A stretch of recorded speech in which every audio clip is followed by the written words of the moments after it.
Hi ಎಲ್ಲರಿಗೂ ನನ್ನ ನಮಸ್ಕಾರಗಳು. ನಾವು ಇವತ್ತು ಬ್ರಿಟಿಷ್ ಆಳ್ವಿಕೆಯ ವಿಸ್ತರಣೆಯಲ್ಲಿ ಆಂಗ್ಲೋ ಮರಾಠ ಯುದ್ಧಗಳು ಮತ್ತು ಆಂಗ್ಲೋ ಸಿಖ್ ಯುದ್ಧಗಳ ಬಗ್ಗೆ ತಿಳಿದುಕೊಳ್ಳೋಣ. ಸೊ ಯಾರೆಲ್ಲ ನನ್ನ ಚಾನಲನ್ನು ಸಬ್ಸ್ಕ್ರೈಬ್ ಮಾಡಿಲ್ಲ ಪ್ಲೀಸ್ ಸಬ್ಸ್ಕ್ರೈಬ್ ಮಾಡ್ಕೊಳ್ಳಿ. ಈ ಯುದ್ಧಗಳು ಹೇಗೆ ಪ್ರಾರಂಭವಾದವು ಎಂಬುದರ ಬಗ್ಗೆ ಸ್ವಲ್ಪ ನಾವು ತಿಳಿದುಕೊಳ್ಳೋಣ. ಬ್ರಿಟಿಷರು ಕರ್ನಾಟಕ ಯುದ್ಧಗಳ ಮೂಲಕ ಭಾರತದಲ್ಲಿ ಯಾವುದೇ ಯುರೋಪ್ ದೇಶಗಳು ತಮ್ಮ ಎದುರಾಳಿಗಳು ನಿಲ್ಲದಂತೆ ಮಾಡಿದರು. ಪ್ಲಾಸಿ ಮತ್ತು ಬಾಕ್ಸರ್ ಕದನಗಳ ಮೂಲಕ ಬಂಗಾಳದ ಮೇಲೆ ಸಂಪೂರ್ಣ ರಾಜಕೀಯ ನಿಯಂತ್ರಣವನ್ನು ಕೂಡ ಸಾಧಿಸಿದರು. 1765ರ ಹೊತ್ತಿಗೆ ಬಹುತೇಕ ಪೂರ್ವ ಭಾಗದ ಭಾರತದ ಮೇಲೆ ಪ್ರಭುತ್ವವನ್ನು ಸ್ಥಾಪಿಸಿದರು. ಆದರೆ ಪಶ್ಚಿಮ ದಕ್ಷಿಣ ಭಾಗಗಳಲ್ಲಿ ಮೈಸೂರು ಮತ್ತು ಮರಾಠ ರಾಜ್ಯಗಳು ಪ್ರಬಲವಾದ ಕಾರಣ ಬ್ರಿಟಿಷರು ಕೇವಲ ಬಂಗಾಳ ಮತ್ತು ಮುಂಬೈಗೆ ಮಾತ್ರ ಸೀಮಿತವಾದರು. ಬ್ರಿಟಿಷರು ಭಾರತದಲ್ಲಿ ತಮ್ಮ ಸಾಮ್ರಾಜ್ಯ ವಿಸ್ತರಣೆಗಾಗಿ 18ನೆಯ ಶತಮಾನದಿಂದ ಮಧ್ಯಭಾಗದಿಂದ 19ನೆಯ ಶತಮಾನದ ಮಧ್ಯಂತರದವರೆಗೆ ಮೇಲಿಂದ ಮೇಲೆ ಅನೇಕ ಯುದ್ಧಗಳು ಕೂಡ ಕೈಗೊಂಡರು. ಅದರ ಜೊತೆಗೆ ಸಹಾಯಕ ಸೈನ್ಯ ಪದ್ಧತಿ ಮತ್ತು ದತ್ತು ಮಕ್ಕಳಿಗೆ ಹಕ್ಕಿಲ್ಲ ಎಂಬ ನೀತಿಗಳನ್ನು ಅಳವಡಿಸಿಕೊಳ್ಳುವ ಮೂಲಕ ಭಾರತೀಯ ರಾಜ್ಯಗಳನ್ನು ಬ್ರಿಟಿಷರು ಕಬಳಿಸಿಕೊಂಡರು. ಈ ಅವಧಿಯಲ್ಲಿ ಬ್ರಿಟಿಷರು ಭಾರತದ ದಕ್ಷಿಣ, ಪಶ್ಚಿಮ ಮತ್ತು ವಾಯುವ್ಯ ಭಾಗಗಳಲ್ಲಿ 3 ಆಂಗ್ಲೋ ಮರಾಠ ಯುದ್ಧಗಳು, 2 ಆಂಗ್ಲೋ ಸಿಖ್ ಯುದ್ಧಗಳು ಮತ್ತು 4 ಮೈಸೂರು ಯುದ್ಧಗಳನ್ನು ಕೈಗೊಂಡರು. ಆದರೆ ನಾವು ಈ ವಿಡಿಯೋದಲ್ಲಿ ಕೇವಲ ಆಂಗ್ಲೋ ಮರಾಠ ಯುದ್ಧಗಳು ಮತ್ತು ಸಿಖ್ ಯುದ್ಧಗಳ ಬಗ್ಗೆ ತಿಳಿದುಕೊಳ್ಳೋಣ. ಮೊದಲಿಗೆ ನಾವು ಆಂಗ್ಲೋ ಮರಾಠ ಯುದ್ಧಗಳಲ್ಲಿ ಮೊದಲ ಆಂಗ್ಲೋ ಮರಾಠ ಯುದ್ಧ, ಎರಡನೆಯ ಆಂಗ್ಲೋ ಮರಾಠ ಯುದ್ಧ ಮತ್ತು ಮೂರನೆಯ ಆಂಗ್ಲೋ ಮರಾಠ ಯುದ್ಧ ಎಂದು 3 ಪ್ರಕಾರಗಳಲ್ಲಿ ನಾವು ಇಲ್ಲಿ ನೋಡುತ್ತೇವೆ. ಈಗ ನಾವು ಮೊದಲ ಆಂಗ್ಲೋ ಮರಾಠ ಯುದ್ಧದ ಬಗ್ಗೆ ತಿಳಿದುಕೊಳ್ಳೋಣ. 1772ರಲ್ಲಿ ಮರಾಠ ಸಾಮ್ರಾಜ್ಯದ ಪ್ರಧಾನಮಂತ್ರಿಯಾಗಿದ್ದ ಮಾಧವರಾವ್ ಪೇಶ್ವೆ ಅವರ ಮರಣದ ನಂತರ ಅವರ ಸಹೋದರ ನಾರಾಯಣ್ ರಾವ್ ಪೇಶ್ವೆ ಅವರ ಸ್ಥಾನವನ್ನು ವಹಿಸಿಕೊಂಡರು. ಮುಂದೆ ಆಗಸ್ಟ್ 1777ರಲ್ಲಿ ನಾರಾಯಣ್ ರಾವ್ ಅವರ ಸ್ವಂತ ಅರಮನೆಯ ಕಾವಲುಗಾರನಿಂದ ಹತ್ಯೆಗೀಡಾದ ಕಾರಣ ಅವರ ಆಳ್ವಿಕೆಯು ಅಲ್ಪಕಾಲವಾಗಿತ್ತು. ಈ ಘಟನೆಯು ಮರಾಠ ಸಾಮ್ರಾಜ್ಯದೊಳಗೆ ಅಧಿಕಾರ ಹೋರಾಟಕ್ಕೆ ಕಾರಣವಾಯಿತು. ನಾರಾಯಣ್ ರಾವ್ ಅವರನ್ನು ಕೊಲೆ ಮಾಡಿದ್ದು ಅವನ ಚಿಕ್ಕಪ್ಪ ರಾಘೋಬಾ ಅಥವಾ ರಘುನಾಥ್ ರಾವ್.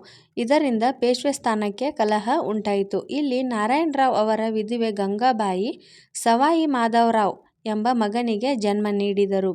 ಅವನು ಸಿಂಹಾಸನಕ್ಕೆ ಸರಿಯಾದ ಉತ್ತರಾಧಿಕಾರಿಯಾಗಿದ್ದನು. ಮುಂದೆ ನಾನಾ ಫಡ್ನವೀಸ್ ನೇತೃತ್ವದಲ್ಲಿ ರಘುನಾಥ್ ರಾವ್ ಅವರ ಬದಲು ನಾರಾಯಣ್ ರಾವ್ ಅವರ ಮಗ ಮಾಧವರಾವ್ಗೆ ಪೇಶ್ವೆ ಪಟ್ಟವನ್ನು ನೀಡಿದರು. ಈ ಸಂದರ್ಭದಲ್ಲಿ ರಘುನಾಥ್ ರಾವ್ಗೆ ಮರಾಠ ಮನೆತನಗಳಿಂದ ಯಾವುದೇ ನಿರೀಕ್ಷಿತ ಬೆಂಬಲ ಸಿಗದ ಕಾರಣ ರಘುನಾಥ್ ರಾವ್ನು ಮುಂದೆ ಬ್ರಿಟಿಷರ ಸಹಾಯವನ್ನು ಕೋರಿದನು. 1775ರಲ್ಲಿ ರಘುನಾಥ್ ರಾವ್ ಬ್ರಿಟಿಷರೊಂದಿಗೆ ಸೂರತ್ ಒಪ್ಪಂದಕ್ಕೆ ಸಹಿ ಹಾಕಿದನು. ಸಾಲ್ಸೆಟ್ ಮತ್ತು ಬಸ್ಸೇನ್ ಪ್ರದೇಶಗಳನ್ನು ಬಿಟ್ಟುಕೊಟ್ಟರು ಮತ್ತು ಮಿಲಿಟರಿ ಬೆಂಬಲಕ್ಕೆ ಪ್ರತಿಯಾಗಿ ಆದಾಯದ ಪಾಲನ್ನು ನೀಡುವ ಭರವಸೆಯನ್ನು ಕೂಡ ನೀಡಿದನು. ಬ್ರಿಟಿಷರು ಈ ಸಂದರ್ಭವನ್ನು ತಮ್ಮ ಲಾಭಕ್ಕಾಗಿ ಬಳಸಿಕೊಂಡರು. ಮುಂದೆ ಬ್ರಿಟಿಷರು ಮತ್ತು ಮರಾಠರ ನಡುವೆ 1775ರಿಂದ 1782ರವರೆಗೆ ನಡೆದ ದೀರ್ಘ ಯುದ್ಧದಲ್ಲಿ ಮರಾಠರು ಆರಂಭಿಕ ಯಶಸ್ಸನ್ನು ಸಾಧಿಸಿದರು. ಆದರೆ ಅಂತಿಮವಾಗಿ ಅಹಮದಾಬಾದನ್ನು ಕಳೆದುಕೊಂಡು ಮರಾಠ ಒಕ್ಕೂಟವು ಯುದ್ಧವನ್ನು ಮುಂದುವರೆಸಲಾಗದೆ ಬ್ರಿಟಿಷರೊಂದಿಗೆ ಸಲ್ಬಾಯ್ ಒಪ್ಪಂದವನ್ನು ಮಾಡಿಕೊಂಡರು. ಈ ಸಲ್ಬಾಯ್ ಒಪ್ಪಂದದ ಪ್ರಮುಖ ಕರಾರುಗಳು ಎಂದರೆ ಬ್ರಿಟಿಷರು 2ನೇ ಮಾಧವ್ ರಾಯ್ನನ್ನು ಮರಾಠ ಪೇಶ್ವೆ ಎಂದು ಒಪ್ಪಿಕೊಳ್ಳುವುದು. ಹಾಗೆ 1776ರಲ್ಲಿ ನಡೆದ ಪುರಂದರ ಒಪ್ಪಂದದ ಪ್ರಕಾರ ಬ್ರಿಟಿಷರು ಮರಾಠರಿಂದ ಪಡೆದ ಪ್ರದೇಶಗಳನ್ನು ವಾಪಸ್ಸು ಕೊಡುವುದಾಗಿದೆ. ಇಲ್ಲಿ ಪುರಂದರ ಒಪ್ಪಂದವು 2ನೇ ಮಾಧವರಾವ್ ಮತ್ತು ವಾರ್ನ್ ಹೇಸ್ಟಿಂಗ್ಸ್ನೊಂದಿಗೆ ನಡೆದ ಈ ಒಪ್ಪಂದದ ಪ್ರಕಾರ ಬ್ರಿಟಿಷರು ರಘುನಾಥ್ ರಾವ್ನೊಂದಿಗೆ ನೀಡಿದ ಬೆಂಬಲವನ್ನು ಹಿಂಪಡೆಯುವುದಾಗಿದೆ ಮತ್ತು ರಘುನಾಥ್ ರಾವ್ನಿಗೆ ನೀಡಿದ ಬ್ರಿಟಿಷರ ಬೆಂಬಲವನ್ನು ಪಡೆಯುವುದು ಮತ್ತು ಅವನಿಗೆ ವಿಶ್ರಾಂತಿ ವೇತನವನ್ನು ನೀಡುವುದು. ಈ ಯುದ್ಧವು ಸೂರತ್ ಒಪ್ಪಂದದೊಂದಿಗೆ ಪ್ರಾರಂಭವಾಗಿ ಸಲ್ಬಾಯ್ ಒಪ್ಪಂದದೊಂದಿಗೆ ಕೊನೆಗೊಳ್ಳುತ್ತದೆ. ಈಗ 2ನೇ ಆಂಗ್ಲೋ ಮರಾಠ ಯುದ್ಧದ ಬಗ್ಗೆ ನಾವು ತಿಳಿದುಕೊಳ್ಳೋಣ. ಮರಾಠ ಮನೆತನಗಳ ನಾಯಕರ ನಡುವಿನ ಸಂಘರ್ಷವೇ ಈ ಯುದ್ಧಕ್ಕೆ ಪ್ರಮುಖ ಕಾರಣವಾಯಿತು. ಮರಾಠ ಒಕ್ಕೂಟವು 5 ಪ್ರಮುಖ ಮುಖ್ಯಸ್ಥರನ್ನು ಒಳಗೊಂಡಿತ್ತು. ಪೂನೆಯಲ್ಲಿ ಪೇಶ್ವೆಗಳು, ಬರೋಡಾದಲ್ಲಿ ಗಾಯಕ್ವಾಡಗಳು, ಇಂದೋರ್ನಲ್ಲಿ ಹೋಳ್ಕರ್ಗಳು, ಗ್ವಾಲಿಯರ್ನಲ್ಲಿ ಸಿಂಧಿಯಾಗಳು ಮತ್ತು ನಾಗ್ಪುರದಲ್ಲಿ ಭೋಸ್ಲೆಗಳು ಎಂಬ 5 ಮರಾಠ ಒಕ್ಕೂಟಗಳಿದ್ದವು. ಈ ಮರಾಠ ಒಕ್ಕೂಟದಲ್ಲಿ ಅವರೊಳಗೆ ಆಂತರಿಕ ಜಗಳಗಳು ನಡೆದವು. 1802ರಲ್ಲಿ ನಡೆದ ಪೂನಾ ಕದನದಲ್ಲಿ ಇಂದೋರಿನ ಹೋಳ್ಕರ್ ಮುಖ್ಯಸ್ಥ ಯಶವಂತರಾವ್ ಪೇಶ್ವೆಗಳು ಮತ್ತು ಸಿಂಧಿಯರನ್ನು ಸೋಲಿಸಿದನು. ಆಗ 2ನೇ ಬಾಜಿರಾವ್ ಬ್ರಿಟಿಷರ ರಕ್ಷಣೆಯನ್ನು ಕೋರಿದನು ಮತ್ತು ಅವರೊಂದಿಗೆ ಬಸ್ಸಿನ್ ಒಪ್ಪಂದಕ್ಕೆ ಸಹಿ ಹಾಕಿಕೊಂಡನು. ಈ ಒಪ್ಪಂದದ ಪ್ರಕಾರ ಪೇಶ್ವೆಯು, ಅಂದರೆ 2ನೇ ಬಾಜಿರಾವ್, ಸಹಾಯಕ ಸೈನ್ಯ ಪದ್ಧತಿಯನ್ನು ಒಪ್ಪಿಕೊಂಡನು. ಈ ಸಹಾಯಕ ಸೈನ್ಯ ಪದ್ಧತಿಯನ್ನು ಒಪ್ಪಿಕೊಳ್ಳದ ಸಿಂಧಿಯಾಗಳು ಮತ್ತು ಭೋಸ್ಲೆಗಳು 1803ರಲ್ಲಿ ಮಧ್ಯ ಭಾರತದಲ್ಲಿ 2ನೇ ಆಂಗ್ಲೋ ಮರಾಠ ಯುದ್ಧ ಬ್ರಿಟಿಷರ ವಿರುದ್ಧ ಸಾರಿದರು. ಕೊನೆಗೆ ಈ ಯುದ್ಧಗಳಲ್ಲಿ ಎಲ್ಲ ಮರಾಠ ಪಡೆಗಳನ್ನು ಬ್ರಿಟಿಷರು ಸೋಲಿಸಿದರು. ಮುಂದೆ 1803ರಲ್ಲಿ ಭೋಸ್ಲೆಗಳು ಬ್ರಿಟಿಷರೊಂದಿಗೆ ದೇವಗಾಂವ್ ಒಪ್ಪಂದಕ್ಕೆ ಸಹಿ ಹಾಕಿದರು. ಈ ಒಪ್ಪಂದದ ಪ್ರಕಾರ ಇಂಗ್ಲಿಷರು ಕಟಕ್, ಬಾಲ್ಸೋರ್ ಮತ್ತು ವಾರ್ಧಾ ನದಿಯ ಪಶ್ಚಿಮಕ್ಕೆ ಇರುವ ಪ್ರದೇಶಗಳನ್ನು ವಶಪಡಿಸಿಕೊಂಡರು. 1803ರಲ್ಲಿ ಸಿಂಧಿಯಾಗಳು ಸುರ್ಜಿ ಅಂಜುಗಾಂವ್ ಒಪ್ಪಂದಕ್ಕೆ ಸಹಿ ಹಾಕಿದರು.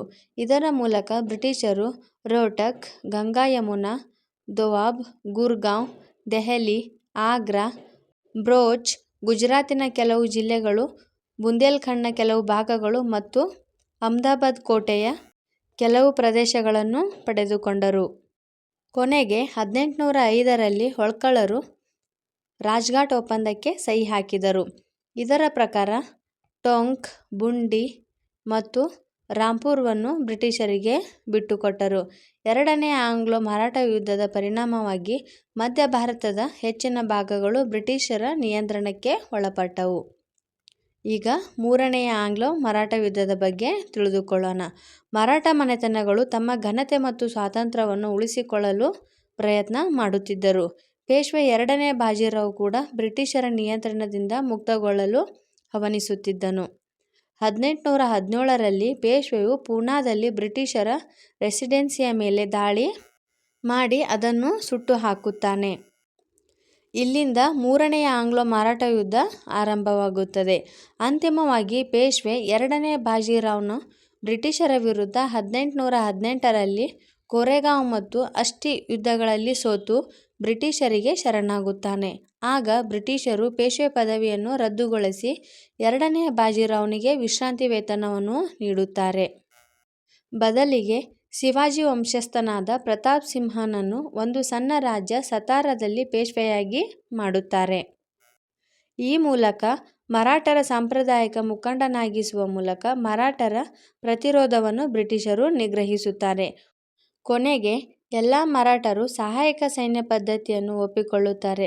ಆಸಿರ್ಗರ್ ಕೋಟೆ ಬ್ರಿಟಿಷರ ವಶವಾಗುವುದರೊಂದಿಗೆ 3ನೇ ಆಂಗ್ಲೋ ಮರಾಠ ಯುದ್ಧವು ಕೂಡ ಕೊನೆಗೊಳ್ಳುತ್ತದೆ. ಮುಂದೆ ನಾವು ಆಂಗ್ಲೋ ಸಿಖ್ ಯುದ್ಧಗಳ ಬಗ್ಗೆ ತಿಳಿದುಕೊಳ್ಳೋಣ. ಈ ಆಂಗ್ಲೋ ಸಿಖ್ ಯುದ್ಧಗಳನ್ನು ಕೂಡ ನಾವು ಪ್ರಥಮ ಆಂಗ್ಲೋ ಸಿಖ್ ಯುದ್ಧ ಮತ್ತು ದ್ವಿತೀಯ ಆಂಗ್ಲೋ ಸಿಖ್ ಯುದ್ಧ ಎಂದು ನೋಡುತ್ತೇವೆ. ಮೊದಲಿಗೆ ಪ್ರಥಮ ಆಂಗ್ಲೋ ಸಿಖ್ ಯುದ್ಧದ ಬಗ್ಗೆ ತಿಳಿದುಕೊಳ್ಳೋಣ. ಪಂಜಾಬಿನ ಸಿಂಹ ಎಂದೇ ಕರೆಸಿಕೊಂಡ ಮಹಾರಾಜ ರಣಜಿತ್ ಸಿಂಗ್ ಮತ್ತು ರಾಣಿ ಜಿಂದಾಲ್ ಕೌರ್ ಅವರ ಮಗ ದುಲೀಪ್ ಸಿಂಗ್ ಮತ್ತು ಬ್ರಿಟಿಷರ ಮಧ್ಯೆ ಪ್ರಥಮ ಆಂಗ್ಲೋ ಸಿಖ್ ಯುದ್ಧವು ನಡೆಯುತ್ತದೆ. ದುಲೀಪ್ ಸಿಂಗನ ಪರವಾಗಿ ರಾಣಿ ಜಿಂದಾಲಳು ಆಳ್ವಿಕೆಯನ್ನು ಮಾಡುತ್ತಿರುತ್ತಾಳೆ. ರಾಣಿ ಜಿಂದಾಲಳು ರಾಜಪ್ರತಿನಿಧಿಯಾಗಿ, ಲಾಲಾ ಸಿಂಗನು ಮಂತ್ರಿಯಾಗಿ, ತೇಜ್ ಸಿಂಗನು ದಂಡನಾಯಕನಾಗಿ ಆಡಳಿತವನ್ನು ಮಾಡುತ್ತಿರುತ್ತಾರೆ. ಇದನ್ನು ಇತಿಹಾಸದಲ್ಲಿ ಲಾಹೋರ್ ದರ್ಬಾರ್ ಅಥವಾ ಸಿಖ್ ದರ್ಬಾರ್ ಎಂದೇ ಖ್ಯಾತಿಯನ್ನು ಪಡೆದಿದೆ. ಕೊನೆಗೆ ಇವರೆಲ್ಲರೂ ಆಂತರಿಕ ಕಲಹಗಳಲ್ಲಿ ತೊಡಗಿಕೊಳ್ಳುತ್ತಾರೆ.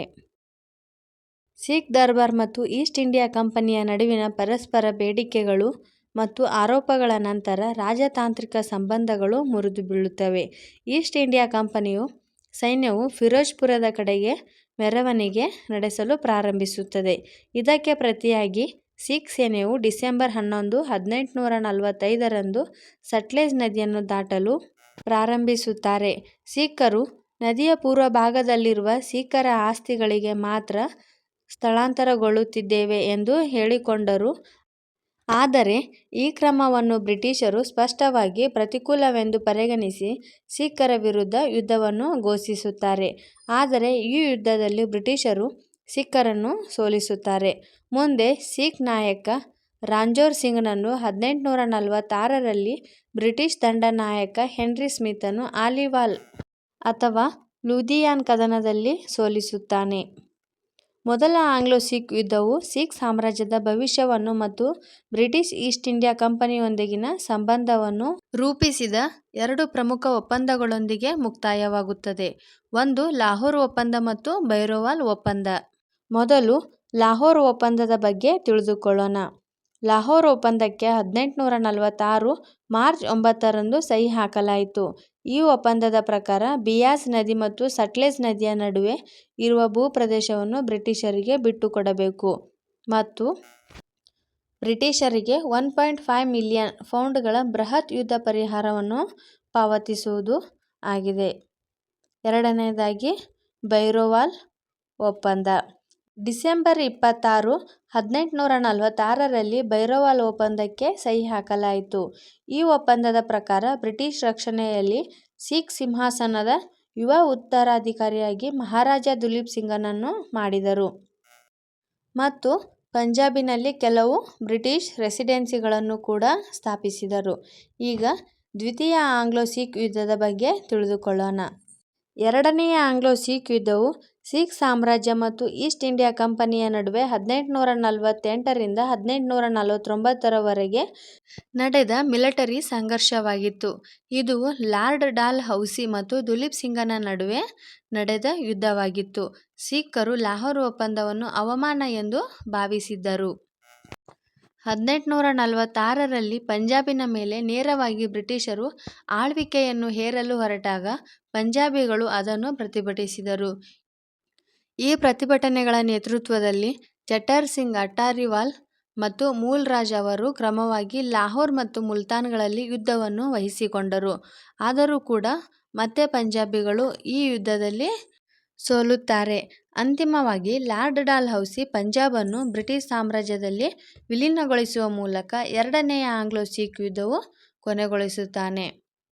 ಅಂತಿಮವಾಗಿ ವಿಶ್ವವಿಖ್ಯಾತ ಕೊಹಿನೂರ್ ವಜ್ರವನ್ನು ರಾಜ ದುಲೀಪ್ ಸಿಂಗನಿಂದ ಪಡೆದುಕೊಂಡು ಅದನ್ನು ರಾಣಿ ಎಲಿಜಬೆತ್ನ ಕಿರೀಟವನ್ನಾಗಿ ಮಾಡುತ್ತಾರೆ. ಹೀಗೆ ನಾವು ಇವತ್ತು ಮರಾಠ ಯುದ್ಧಗಳು ಮತ್ತು ಆಂಗ್ಲೋ-ಸಿಖ್ ಯುದ್ಧಗಳ ಬಗ್ಗೆ ತಿಳಿದುಕೊಂಡೆವು. ಹೀಗೆ ಇನ್ನೂ ಹೆಚ್ಚಿನ ವಿಡಿಯೋಗಳಿಗಾಗಿ ದಯವಿಟ್ಟು ನನ್ನ ಚಾನಲನ್ನು ಸಬ್ಸ್ಕ್ರೈಬ್ ಮಾಡಿ, ಲೈಕ್ ಮಾಡಿ ಹಾಗೆ ಫಾಲೋ ಮಾಡಿ.